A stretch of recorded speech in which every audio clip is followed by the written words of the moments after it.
I'm going to keep Dr. Boyle till 40 after, so this segment, part of the next, then to your phone calls and all the other news. Dr. Boyle, I want to get into government-sponsored terror with you, and also what will happen, because I know you research a lot of the research material out there on what will happen if Iran is hit and what their response will probably be, or what some of those possible responses could be. And I apologize to the audience, because this is more important than Michael Jackson, in my humble opinion, going into depression and World War III. But I also wanted to get into just this basic fact.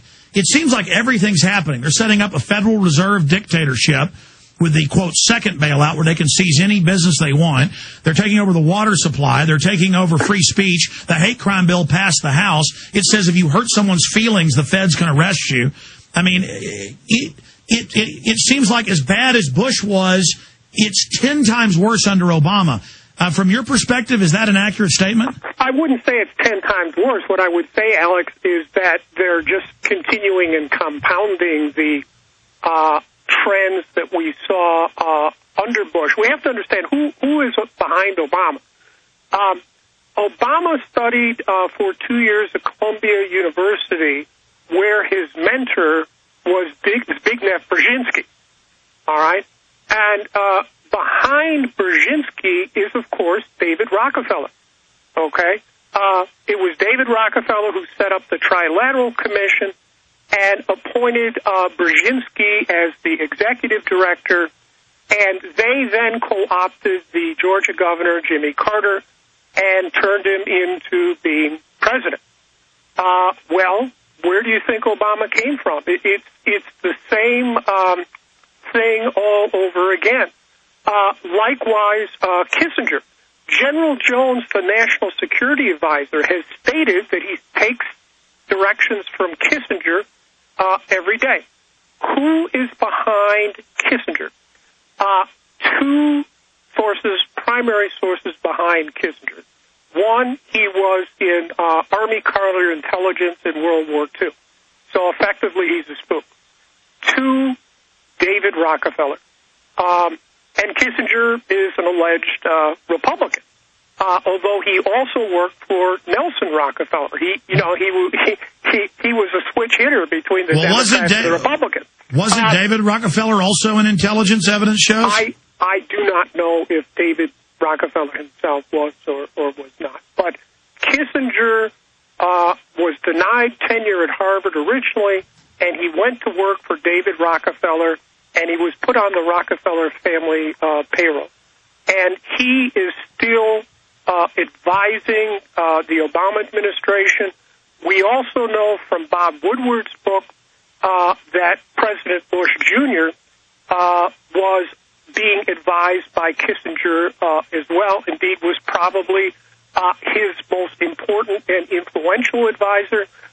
We also know that a matter of public record, Kissinger is advising the German Pope.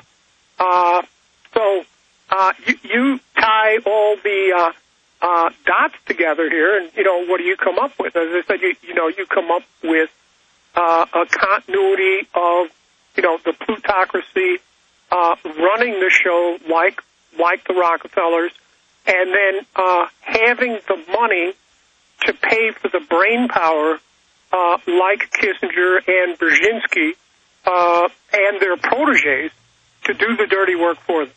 And that's pretty much what's going on. And Obama, he fits right there. Just like Jimmy Carter was a new face, a clean man, et cetera, about his reputation when he ran for president, and then what happened.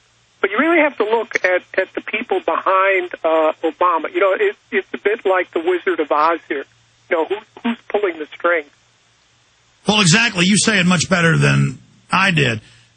And I'm sorry, that's what it is. It's just beforehand, Alex. But you just have to look at the same cast of characters. Kissinger and Brzezinski have effectively been running either the South. Madeleine Albright, for example, was a Brzezinski protege. When you're familiar with Madeleine Albright. Sure, again, former Secretary of Brzezinski is Rockefeller. Brzezinski has no money, no power. Kissinger has no money, no power.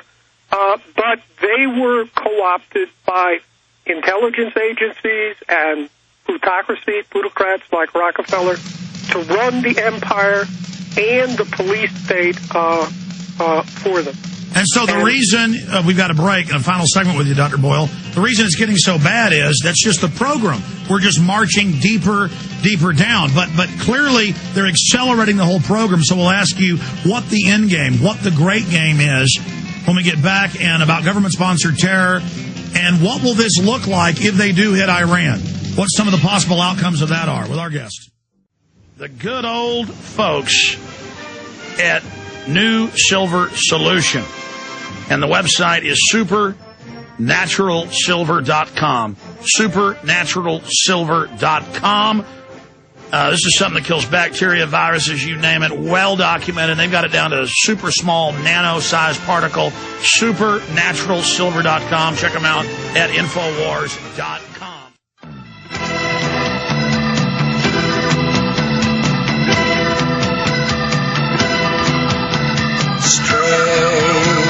Days have found us. All right, final segment with Dr. Francis Boyle. His new book is out, Tackling America's Toughest Questions, Alternative Media Interviews. I'm going to briefly tell you about that in a few minutes before he goes. But on the subject of the Chicago Business School, where all these people come from, and you went to school with all these individuals, you were telling me during the break about how this really all goes back to the Rockefellers. Then I briefly wanted to talk about government-sponsored terror. Iran on record having the United States stage terror attacks inside of it. And I guess the American people are ignorant of that or comfortable with it. And what an attack on Iran will cause. Yeah, well, if the United States, either itself or with Israel, or Israel unilaterally attacks Iran, you'll see the entire Middle East blow up. Everywhere from Gaza, and by the way, a good deal of the Middle East is already inflamed now. Iraq, Afghanistan, and Pakistan. And notice Obama put the well-known neocon Richard Holbrooke in charge of Afghanistan and Pakistan, and Holbrooke has now spread the Afghanistan war into Pakistan, deliberately and on purpose, has created a total humanitarian catastrophe for 2 million completely innocent Pakistanis, and is destabilizing Pakistan, very much like what was done with Iraq. Iraq has been destabilized, effectively carved up into three pieces, and neutralized. So you have a war in Iraq, Afghanistan, Pakistan already.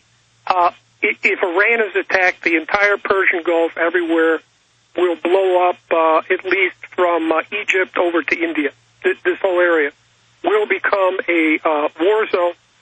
And you recall when President Bush was in power, at that time, President Putin, the KGB agent, went over to Iran and said he did not believe Iran was developing nuclear weapons.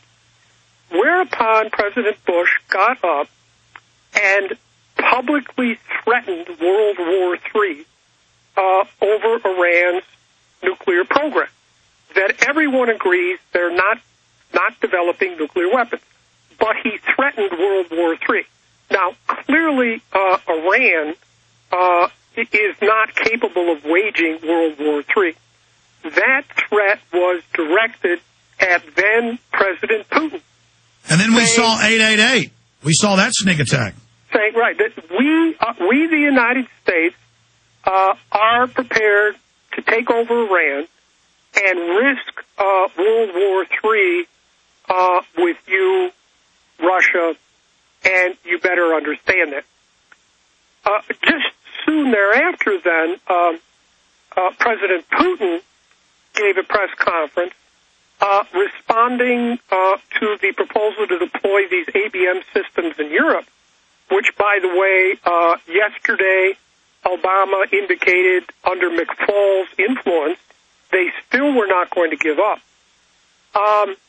President Putin said, if you keep these things in Europe, you are risking another Cuban Missile Crisis. And, I lived through the Cuban Missile Crisis. I remember it quite well. The world came, within a hairbreadth of destruction. So that is what we right now are facing under Obama, with these characters that he has in power surrounding him.